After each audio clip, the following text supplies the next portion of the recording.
Емоционално преяждане – оценяване на вашите умения за справяне.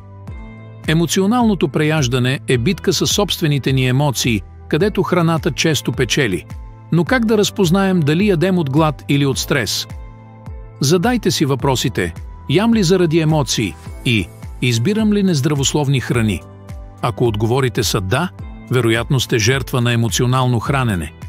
Разпознаването на тези моменти е първата стъпка към промяната.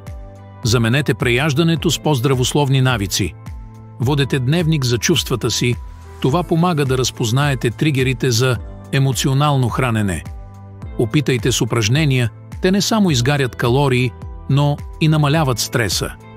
Медитацията може да ви помогне да се справите с напрежението, без да търсите утеха в храната. И накрая, яжте бавно и дръжте само здравословни храни вкъщи. Така, дори когато емоциите ви подтикват към хладилника, ще направите по-добър избор.